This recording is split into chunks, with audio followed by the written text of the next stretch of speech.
Once again, magandang hapon sa lahat ng ating mga kasambahay. At dito po ngayon tayo sa Tinig ng Marino. And as usual, kasama natin si Engineer Nelson. Engineer, magandang hapon muli sa iyo.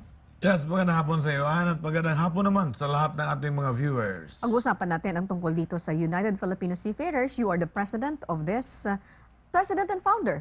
Yes. Yes, of the United Filipino Seafarers. In fact, ang ating mga panauhin ay mismong nanggaling sa UFS. Nag-volunteer sa UFS at ngayon titingnan natin ano na ba itong buhay nitong mga nag-volunteer yan sa United Filipino Seafarers na pinangunahan at ikaw ang nasa likod nito.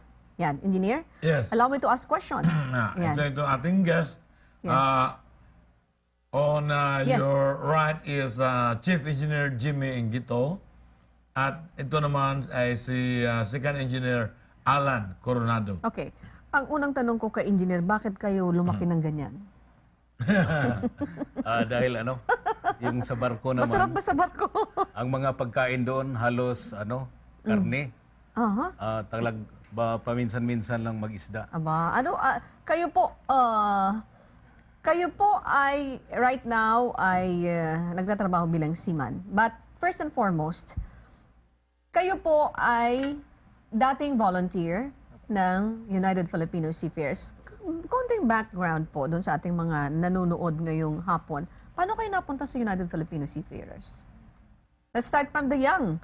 This second Engineer Alan Coronado. Ako po, magandang hapon po. Yes. Sir Nelson Pumani. Yes. So ako po, napunta po ako sa UFS noon, nung way back 2005. Graduate po ako sa isang eskwelahan sa may Laguna. Okay. Perpetual College, no? Perpetual. Yes. As what? As what? Engine cadet po. Okay, and Yes, then? So, meron po akong kakilala na it happened na classmate po siya ng anak ni Engineer Okay. Nelson.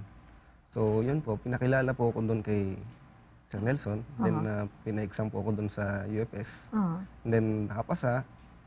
Ayun po, doon nagtuloy-tuloy na po. Ano yun? Nag-volunteer ka doon? You work as what? Sa volunteer po. Volunteer staff. Volunteer staff. Pag sinabi mong volunteer staff, anong ginagawa dito? So, bali, yung sa Tinig ng Marino, nagagawa po kami ng dyaryo. So, may training din sila, engineer? Yeah, depende kasi maraming departamento. Merong accounting department. So, tinitrain din sila paano mag-account, no? Okay. Paano sa accounting. Doon sa Tinig ng Marino, tinuturuan sila paano mag-layout sa dyaryo. Okay. Ganon. At iba't iba ang kanilang training. Ngunit, first and foremost, na But that ginagawa is in ko, relation doon sa pagiging seaman nila. first and foremost, ang ginagawa ko, binabago ko yung kanilang pagkatao. Okay. Yun Para, ang hinuhubog. Aha. Doon ko sila hinuhubog. pag sinabi mong binabago, may kinalaman doon yung pagdidisiplina. Kasama na ang disiplina doon talaga. First and foremost, yung disiplina, paano sila makipagsalamuha sa kanilang kapwa. Kasi pagdating sa barko, ibang klase mundo na. Okay. So, ibig sabihin that's very important. Paano ka makikitrato doon sa kapwa mo? Okay. Because kung kayo umalaot sa barko, that is another mundo. Ibang lugar yan. Okay. From 2005 hanggang Bali, sa Nakasakay UFS ka? po, limited, short time lang po yung stay ko sa UFS. Bali, I can remember, January 2005. And then, 2 days after, pina-exam po ako sa agency. So nag-refer si din sa United Yes, Filipino opo. Seafarers. And then after that, nakapasa ka din? Nakapasa din po ako And nakasakay ka kaagad? Bali, sa Manning, nag-utility din po kami. Okay, mga ilang taong ka bago Mga nakasakay? 6 months po. Ibig sabihin, 2005 din, nakasakay ka ng 2005. I mean, you're very lucky. Yeah, Okay. ganito nangyari kasi, no, I interviewed him. Nakita ko na may potential. So, when Anong potential ang nakita nyo sa kanya, engineer? that Matalino. time? Okay. Oh, yeah. So, nung tumawag sa akin, yung aking kaibigan, si Engineer Vertudaso, na nagbibigay daw siya ng examination sa mga fresh graduates, pinadala ko Okay. siya. So, ibig sabihin, bago makapunta sa inyo, kailangan you have to undergo, what do you call it? You have to take an examination? Yes, tinitingnan ko, sinusukat ko rin mo ang kanilang IQ. Kung may nalalaman ba sila sa eskwelahan. Okay, but on top of that, ano talaga yung pinaka-quality na isang nais mag-volunteer diyan sa UFS? Actually, and hindi ko sila pinipili, no. Dahil alam ko kung ano namang klaseng buhay meron sila. Ibig sabihin, Alam ko, kaya nga pagdating doon, gusto kong baguhin yung kanilang pagkatao. ibig sabihin, kahit na medyo may pagkabandi, Normally irresponsible. pero pagdating dyan sa UFS, nababago yung kanilang buhay. O yun na nga yung sinasabi ko sa kanila, maging responsable kang pagkatao. Kasi pagdating mo doon sa barko, wala ka ng nanay, wala ka ng tatay, you are on your own. Okay. And then you are what you are going to be. Okay. Ah. But because of your recommendation, pagpasok, ito na siya ngayon. Second Engineer Alan Coronado. First time po. O sige. Mamaya mayroon pa akong tatanong sa'yo, babalikan ko kayo. Eto na, si Chief Engineer Jimmy Ingito. Yan. Yeah. Kayo po, kailan kayo nag-start pumasok sa UFS? Ano naman ang nagtulak sa inyo para pumunta sa United Filipino Seafarers? Yung dati, bago ako pumasok sa UFS, maraming akong pinapasukan na mga agency, kuha ng exam. Na, pumasa naman sa exam, sabi ng mga crewing manager, balik-balik lang o tawag ka lang sa telepono kung wala kang pamasahe, ganon. At ngayon, nakita ko doon sa Lunita, may nakita ko doon na dyaryo na nabasa ko na si Engineer Nelson Ramirez na isa siyang outstanding marine engineer last 1996. So, sinabihan ko yung mga kadete, kilala mo ba itong na to? Dahil itong yung pinanggalingan na paaralan sa high school, Pinanggalingan mo rin? pinanggalingan ko rin. So, ibig sabihin, parang na-intriga ka? Na-intriga ko. Ngayon, kaya nga sabi ko, pwede ba magpasama doon? Gusto ko makita si Engineer Nelson Ramirez. So, may sumama sa inyo? Baka kung sakali, matulungan rin niya ako dahil Kababayan. nakababayan ko at saka yung dating ang sinasabi ko na pudpud na yung sapatos ko saka balik-balik sa mga agency na yon na walang nangyayari. Okay. And then, nakilala mo si engineer? Yung nakilala ko ni engineer, alam niya na sinasabi ko na ang pinanggalingan ko at saka pinanggalingan mo pareho lang. Ngayon magpatulong sana ako sa iyo ng pagsakay ng barko. Sabi naman ni Sir Nelson, sa ngayon wala akong barko pero matulungan ko kayo pagpasakay basta pakabait lang kayo dito sa akin. At saka nagtanong siya kung saan ako tumitira dito sa Manila. Sabi ko doon pa sa Novaliches. Nag-offer naman si Engineer Nelson Ramirez na baka puntahan mo dito si Gilbert Igia. Siya ang in charge doon sa boarding house. Baka pwede ka pa doon. So, napunta ka doon sa boarding house? So, madaling sabi, kinapkukan niya na? Oo. Ayun. Nag-exam ka ba? Considering na kaibigan mo at kababayan mo, ha? Parehas kayo ng school. Pinag-exam ka ba noon?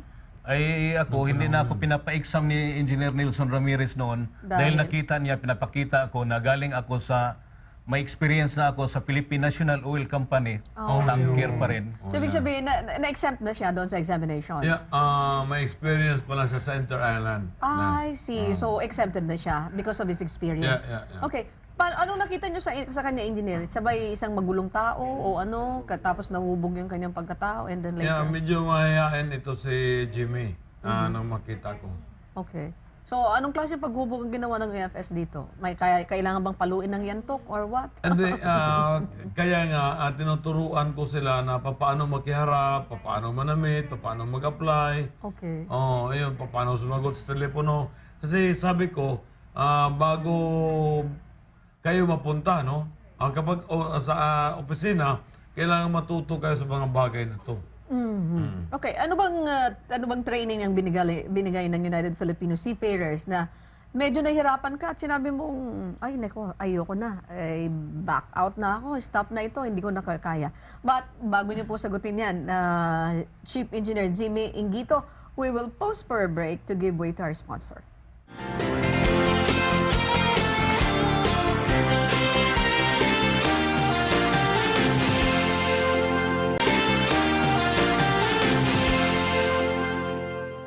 Tayo nagbabalik sa ating programang Serbisyo Publiko, Tinig ng Marino. Okay, I have a hanging question, Engineer, a while ago. Bago tayo mag-break. Anong training ang nahirapan kayo dito sa United Filipino Seafarers? Engineer, Chief Engineer Alan Coronado. Sa UFS po, bali, doon nga po, sabi po ni Engineer Nelson Ramirez, doon po kami sa, sa paggawa po ng tilig ng Marino. So, Okay. nung first time ko po, hindi ko po kasi alam kung paano yung diskarte doon. So, bali, nandun naman po yung mga kasamahan ko, naasisa naman po ko. Minsan, taga-type ako kasi medyo mabilis din po sa computer. So, yun po. Tapos, doon po sa UFS, bali, may computer po doon para po doon sa examination para doon sa mga manning agency. So, yun, nagpa-practice po ako doon na ano. Ayun. What about your Chief Engineer, Yeah, Jimmy? nung kapanahonan niya, bago pa lang ang UFS noon, Boss, noong 1996. 1996. Actually, may opisina na ba tayo noon? Wala Nung pang, pumasok wala ka, pang klaro. Kasi, Wala pa kaming klarong opisina. Nag-umpisa kasi ang UFS, no? Sa pamagitan ng isang karton. Isang karton ng gatas o whatever, no? Na nilalagyan namin ng papel. Yun ang pinaka-opisina namin doon sa Luneta. And then, umabot na ilang buwan, yung karton nagiging kariton. Na tinutulak namin yung kariton. Karton, kariton, and Kariton, then? kariton. And then, before 1 year, nagkaroon din kami ng, after a year na, meron nag-offer sa amin na mabigyan kami ng kalahati sa kwarto na yon. And that is for free? For free, yeah. Oh, Dahil wala nice pa kami. naman. Sino yun, Isipin, engineer? yung taga Forest Maritime. Wow, ang bait naman niya. Ha? Ang bait naman niya. Na-recognize kayo, yung group ninyo. Eh, nakita nila na wala kaming... ang problema kasi kasi nakikilala na ako at yung naging guest natin dito si Captain Adonis Donato. Oo. He sent me a Christmas card. Bumalik sa kanya, biruin mo ba naman yung address niya Nelson Ramirez, Luneta. Hindi malaman na kartero siguro, katabi ba ako sa monumento ni Jose Rizal o nasa Quirino Grandstand ba ako? And the owner of Far East is Admiral Donato? No. Iba naman. Okay. So, Pero ibig sabihin- pinadalahan ako there was a time na Christmas, pinadalahan ako ng Christmas card ni Pero hindi Admiral Donato. bumalik sa'yo kasi walang address. Bumalik sa kanya kasi ang address niya Luneta dahil alam niya na sa Luneta ako. Ayun. Kawawa naman pala. Yung humble beginning. But look Yeah. at now. Anyway, engineer, balikan ko si Chief Engineer Jimmy Ingito. Nung yung training nyo, kung saan kayo nahirapan, and then later on, paano kayo nakasakay ng barko? Ulit. Yung una nga, Jimmy, ikwento mo yung tirahan nyo, yung tirahan ninyo. Sige po, engineer. Yung boarding house. yun ang yung na-experience ko talaga yung dito sa Maynila na yung tulugan namin sobrang liit. At saka kung anong posisyon mo sa paghiga na yon halos hindi ka makaikot dahil ang sikip-sikip parang sardinas talaga. At saka may isang electric fan kami doon, kaya nga binuksan ko yung cover sa front side para Pumasok. ikutin ko muna yung ilisi para sabay pindot ng switch on. Okay. Para kasi palyado na eh. So, yun, Ganon kahirap yung mga unang mga taon. unang mga ilang buwan o unang taon ng United Filipino Seafarers, ganon kami. Engineer, napaka-interesting nito kasi you started as what? Nag-start kayo as what? Engine cadet po. Okay. Sa ano yun? Sa makina. And then kayo po, you start as what? You started as what? Ako nag-start ako ng bilang second cook kasi dati Oh, may oiler naman talaga ako sa PNOC dati, Philippine National Oil Company. Ay ngayon may sa Midbulk Maritime si Captain Casiras. May tauhan siya na oiler na sabi ni Captain yung crewing manager sabi niya na Ingito, baka pwede ka maging second cook muna dahil may pamangkin yata yun ni Captain Casiras na oiler na siya.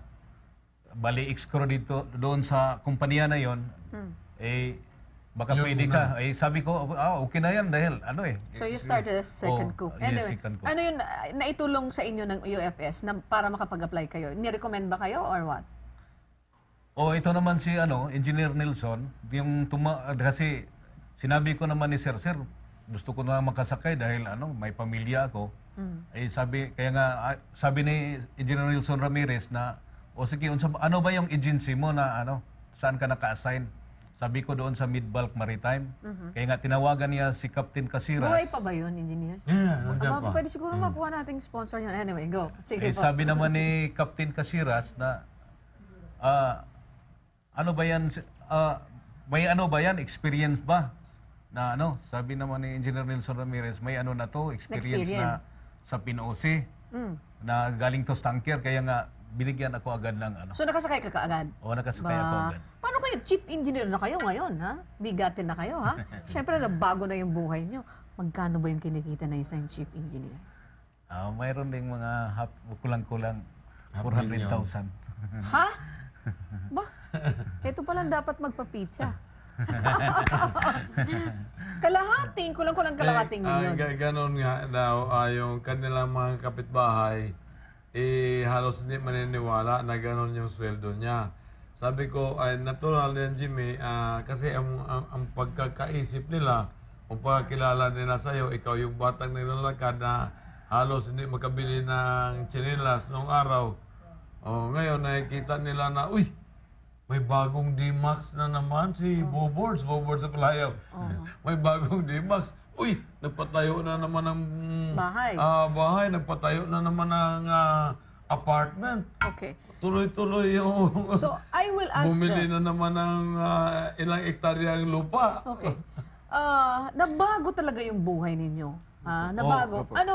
Saan ka dati? Ano yung kalagayan ng buhay mo dati? Dati po kasi, mahirap lang po kami.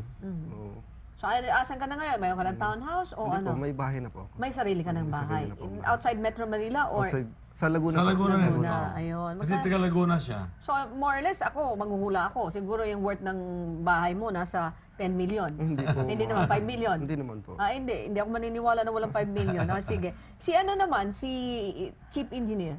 Hindi ako maniniwala na walang 10 million ang bahay mo. Wala kasi yung mga ibang pira ko na bali na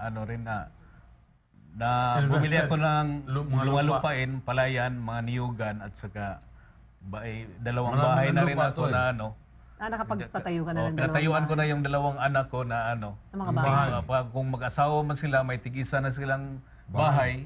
So, mayroon din kayong mga tinutulungan din. Let's say, for example, mayroon tayong mga kababayan na yung mga bata na hindi makapag-aral at gusto nilang maging seaman. Kayo ba'y open na tumulong sa mga ganyan? Sa ngayon, yung priority ko ngayon dahil maraming yung mga pamangkin ng misis ko at saka pamangkin tumutulong ko ka din. mismo. Nagsisiman na rin. Nag-aral din ng pagkamarino. So, tinutulungan niya. Oh, I see. Pamangkin niya at pamangkin ng misis niya. Okay. Kayo din po ganon? Opo, yung kapatid ko po, napatapos Pinag-aaral ko na po niya rin?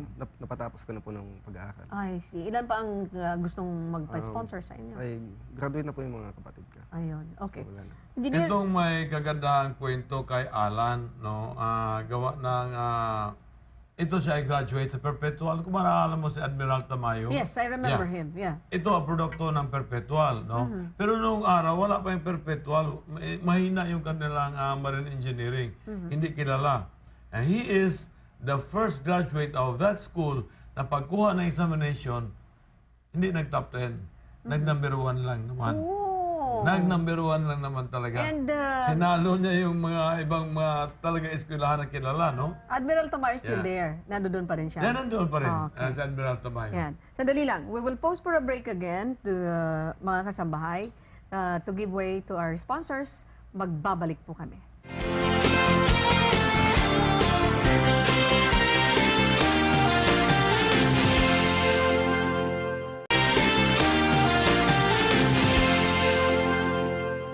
Muli tayong nagbabalik sa ating programang Serbisyo Publiko, Tinig ng Marino. Okay, Engineer.